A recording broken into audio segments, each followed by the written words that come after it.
je ne la lis pas pour comprendre le contenu, je n'ai pas reçu la lettre. Vrai ou faux?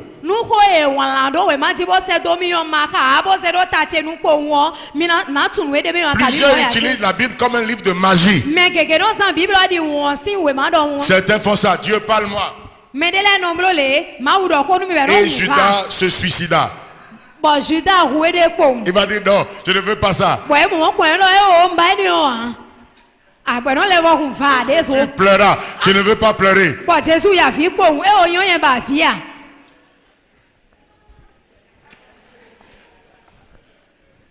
C'est parce que il a voulu sortir le passage de son contexte.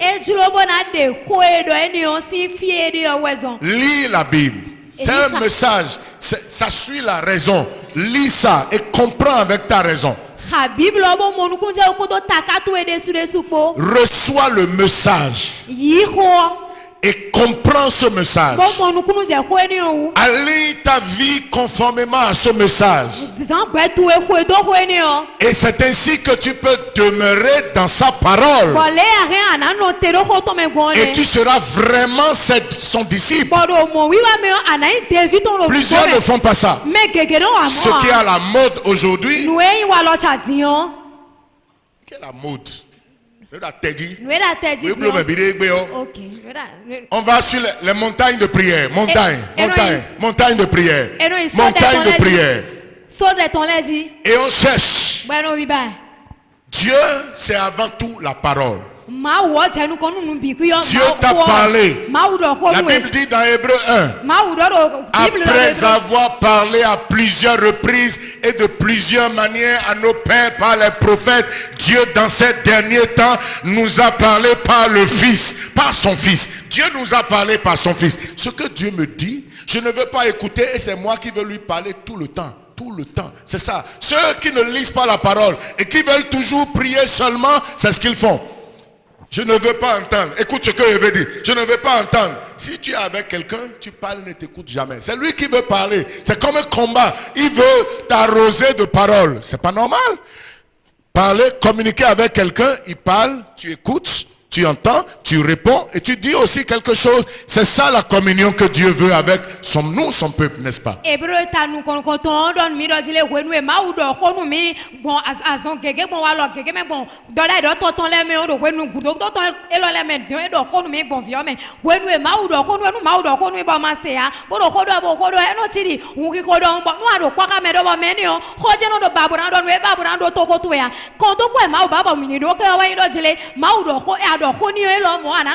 Comment Dieu a parlé par le Fils dans ces derniers temps? Il avait parlé par les prophètes.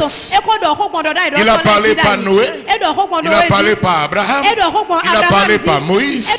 Il a parlé par Josué. Il a parlé par les juges. Il a parlé par Ruth. Il a parlé par Samuel. Il a parlé par Élie. Il a parlé par Élisée. Il a parlé par Malachie, les prophètes âgés, Habakkuk et consorts. Mais dans les derniers temps, il nous a parlé par son Fils, Jésus. Qu'est-ce que Jésus a dit? Vous allez trouver ça dans Matthieu, Marc, Luc, Jean, Actes des Apôtres, les épîtres de Paul, les épîtres de Jacques, les épîtres de Pierre, les épîtres de Jude, et les paroles que Jésus a dites à Jean dans la révélation Apocalypse. Il a dit, si vous demeurez dans mes paroles, vous serez vraiment mes disciples. Est-ce que vous êtes vraiment disciples là où vous êtes?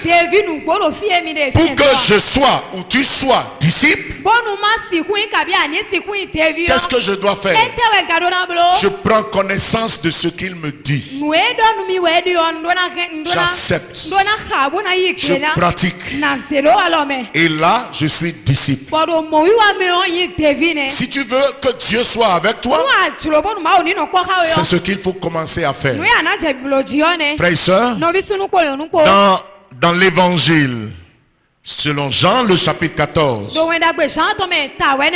Écoutez ce que Jésus a dit au verset 23. Jésus lui répondit, si quelqu'un m'aime, il gardera ma parole. Si quelqu'un m'aime, il gardera ma parole. Et mon Père l'aimera. Nous viendrons à lui et nous ferons notre demeure chez lui. Est-ce que tu veux que Dieu soit avec toi? Beaucoup de gens pensent que la manière dont Dieu sera avec eux, c'est lorsqu'ils courent d'une montagne à une autre montagne pour chercher les lieux de prière. C'est comme ça ils cherchent que Dieu soit avec eux.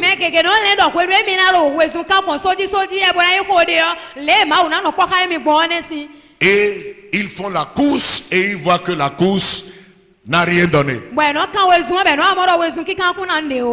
La chose la plus importante, si tu veux que Dieu soit avec toi, il promet même élire domicile en toi. Si quelqu'un m'aime, il gardera ma parole. Mon Père l'aimera. Nous viendrons à lui et nous ferons notre demeure chez lui. Est-ce que tu veux que Dieu soit avec toi? La chose la plus importante, c'est ce que les chrétiens de mon temps négligent. Il ne suffit pas de la porter, cette Bible. Il ne suffit pas de posséder une Bible. Soyez les lecteurs au quotidien. Tu te lèves le matin. Ce que tu aimes le premier, c'est sa parole. Tu dis, Seigneur, parle-moi aujourd'hui. Et tu lis. Tu lis. Il va t'enseigner. Tu vas t'agenouiller et dire, Seigneur, je vois que ma vie n'est pas en ordre. Je ne suis pas en train d'obéir à ta parole. Je veux garder ta parole. Et quand tu vas prendre cet engagement, il va t'observer. Il va voir si ce que tu as dit, tu le feras. Si c'est des paroles sans lendemain ou des paroles sérieuses. Et lorsque tu vas marcher selon, il va dire très bien. Il va t'aimer. C'est ce qu'il a dit. Le Père t'aimera. Et le Père, lui, ils viendront. Ils vont élire domicile en toi. Quand eux ils seront là, sache que la prospérité est venue chez toi. Sache que le succès est venu chez toi. La faveur est venue chez toi. Avant de dire, Seigneur, que je trouve grâce à tes yeux, il va dire, je suis là déjà avec toi, avec toute ma grâce. Vous allez voir les gens jeûner et prier, jeûner et prier. Ils cherchent. Ce qu'ils cherchent, c'est en Dieu. Qu'ils cherchent ce Dieu-là lui-même et qu'ils s'adonnent à lui, qu'ils lui obéissent. Ce Dieu-là est déjà là. Deuxième chose, frères et sœurs, l'autre chose qu'il faut chercher, pour que Dieu soit avec vous, pour que sa présence soit avec vous, c'est son esprit. Son esprit sur vous. La trilogie: parole de Dieu, esprit de Dieu, foi en Dieu. Ces trois choses en quelqu'un font de cette personne un héros, un vaillant soldat de Dieu.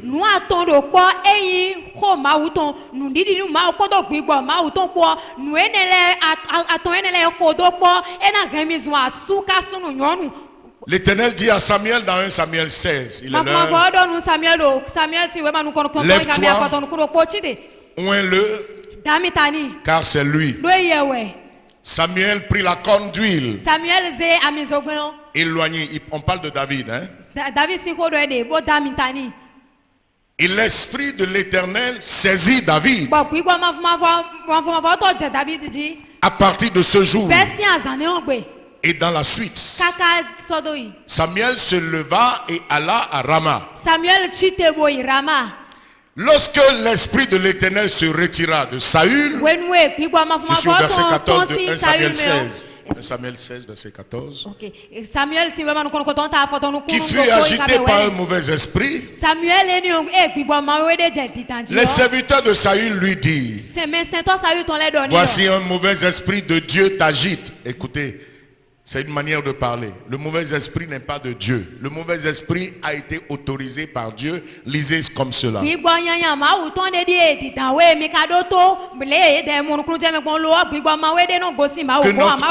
Que notre Seigneur parle. Que Saül, leur patron, leur roi, parle. Donne l'ordre. Tes serviteurs sont devant toi. Ils chercheront un homme qui sait jouer de la harpe. Quand le mauvais esprit de Dieu sera sur toi, il jouera de sa main et tu seras soulagé. Et Saül répondit à ses serviteurs: trouvez-moi donc un homme. Verset 18, l'un des serviteurs prit la parole et dit: voici, j'ai vu un fils d'Ésaïe, Bethléemite, qui sait jouer.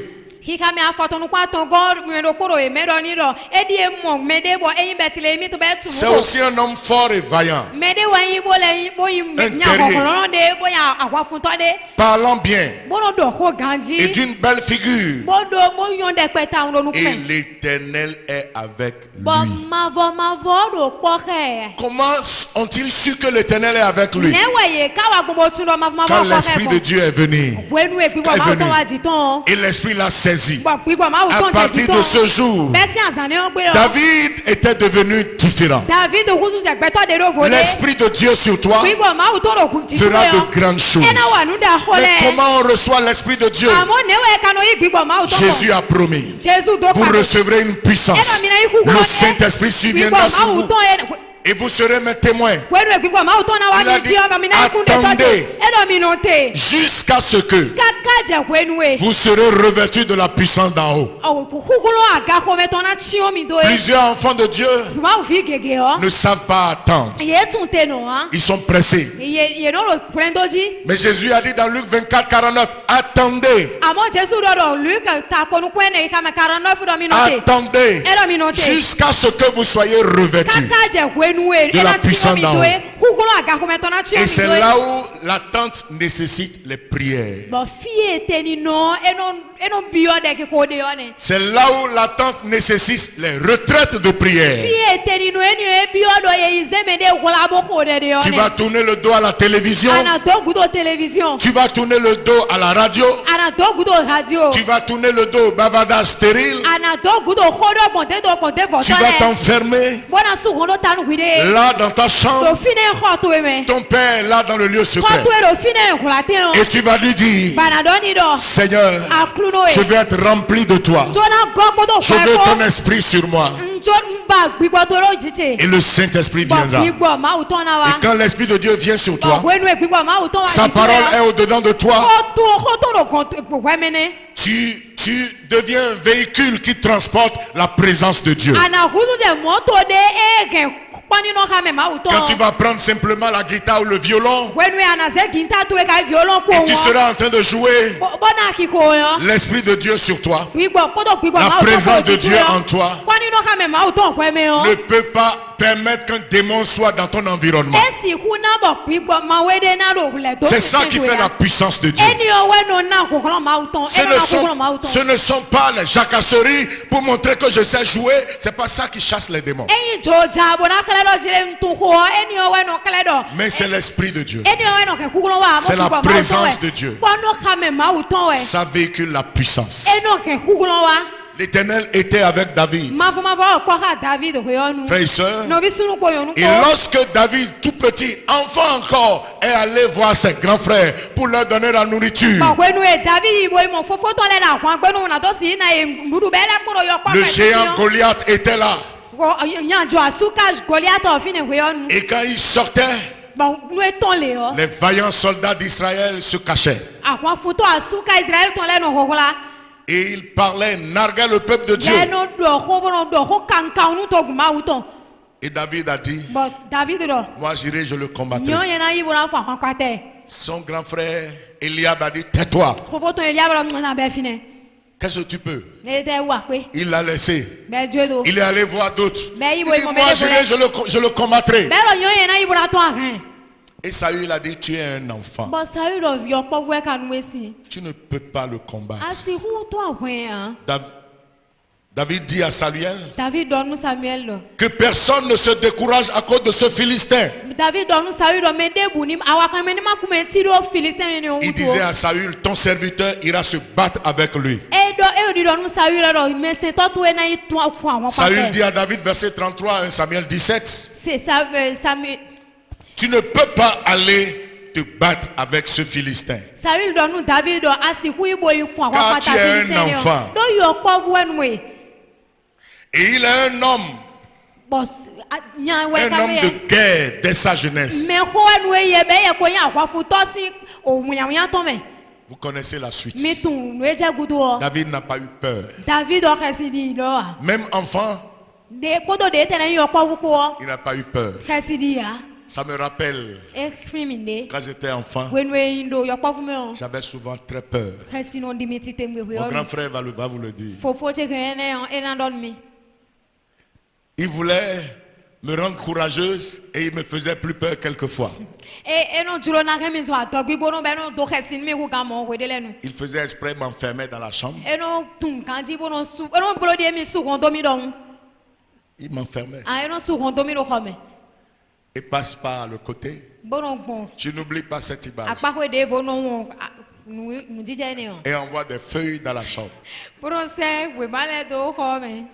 Des feuilles d'arbre. J'étais dans la chambre par un claustrat. Et moi je croyais qu'il était dans la pièce qui est à côté. Je criais, Fofo Guillaume, quelque chose envoie les arbres dans les feuilles dans la chambre. Il a été pour moi comme un père, vraiment. Je me rappelle aussi quand j'avais 6 ans, 7 ans. Mon père savait que j'avais toujours très peur. Et il m'envoyait la nuit pour aller acheter. Et me forçait à aller. J'ai dit, Bétora Woulibi. Le chasseur va m'attraper. Il y a quelque chose qu'on appelait Bétor, je ne comprenais même pas. Je disais Bétora Woulibi. Donc c'était quelque chose qu'on disait. Le chasseur va m'attraper. Et il me forçait à aller. Quelquefois il dit, je vais avec toi, va, je suis derrière. Et quand je me mets sur le chemin, il se cache et je ne le vois plus. Et déjà je suis au milieu, je dois ou aller ou retourner.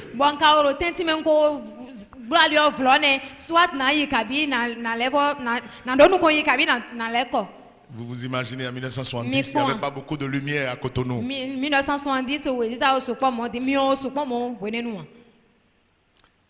69. Ok, 68. Et quand il se cache, il prend un drap blanc. Et lorsqu'il voit que je m'approche, je couvre. Et se met sur le chemin. Et là, je suis terrorisé complètement. Je crie, je cours et il me pourchasse. Je cours jusqu'à tomber. David n'était pas comme ça. Il était un enfant. Mais l'Esprit de Dieu était sur lui.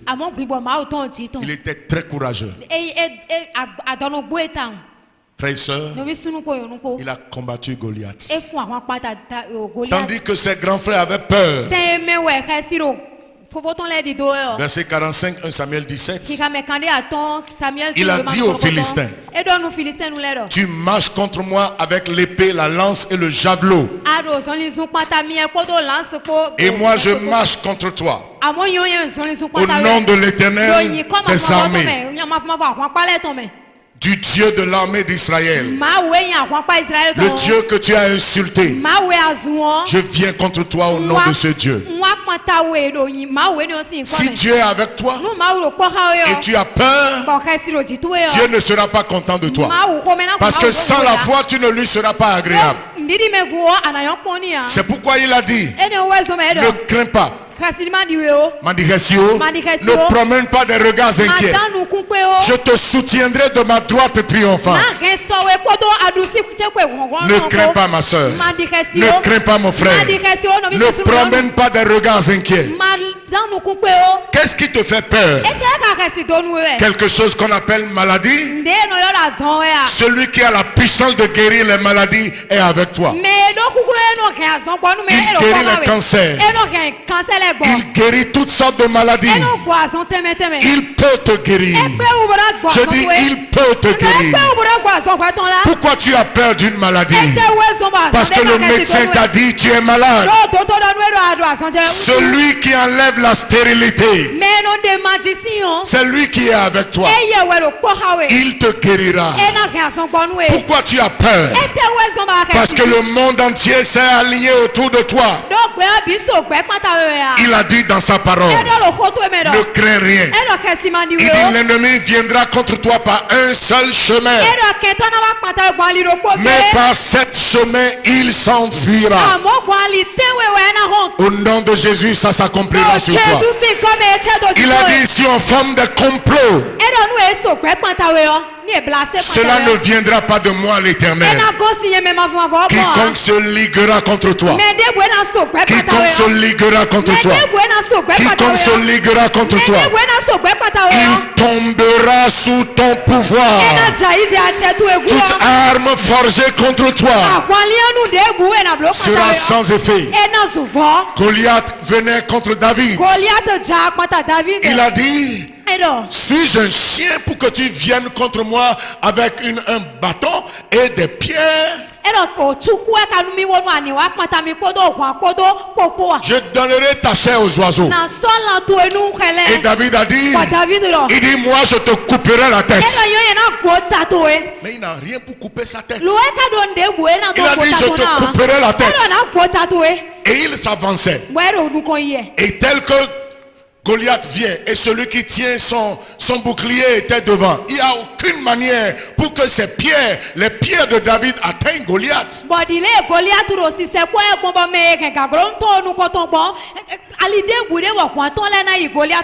met une pierre dans son lance-pierre, il lance et droit la pierre entra dans son front. Comment ça peut se faire? Ici là, l'os qui est là est dur, non? Et une pierre rentrait dans son front. Et Goliath est tombé face contre terre. David courut vite et a pris son épée. Il a tranché la tête et a mis sa tête en haut. Et c'est alors que ses grands frères, toute l'armée d'Israël, ils ont commencé à crier, et victoire! Comment cette victoire est venue? Par la foi d'un petit enfant. Ne vois pas ton âge. Ne vois pas ton niveau d'instruction. Ne regarde pas ta richesse. Ne considère pas ta condition sociale. Avec Dieu. Avec Dieu, tu feras des exploits. Tu feras de grandes choses. Le nom de Dieu sera glorifié. On peut dire, dans ta famille, il y a une malédiction. La malédiction ne te concerne pas. Parce que tu es avec Dieu. Tu es béni en Jésus. Pas de malédiction sur toi. On peut dire, dans ce village-là, personne ne dépasse tel niveau. Toi tu dépasseras. Parce que Dieu est avec toi. Parce que tu as l'Éternel. Parce que tu as Jésus-Christ. Parce que tu as la parole de Dieu. Parce que tu as le Saint-Esprit. Lève-toi et parle au Seigneur. Lève-toi et parle à Dieu. et dis Seigneur, j'ai besoin de cette précieuse présence. Dans ta main se trouve la grandeur. Dans ta main se trouve la puissance et la force. La gloire est à toi. La domination est pour toi. C'est pour cela. C'est toi que je veux. Je ne veux pas autre chose que toi. Prie le Seigneur.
Notre Père et notre Dieu, nous te prions de ne pas nous repousser, Seigneur. Oh Dieu, tu as dit,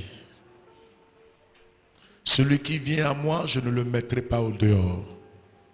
Ton peuple est venu à toi. Chacun de nous, ô Père, nous venons à toi. Nous comprenons que c'est avec toi que nous réussirons, que nous accomplirons des exploits. C'est avec toi que nos ennemis seront écrasés. C'est avec toi, Seigneur. C'est avec toi que nous puissions connaître la paix, le bonheur, le succès, la prospérité, l'élévation. C'est avec toi. Oh Dieu, ce n'est pas sans toi.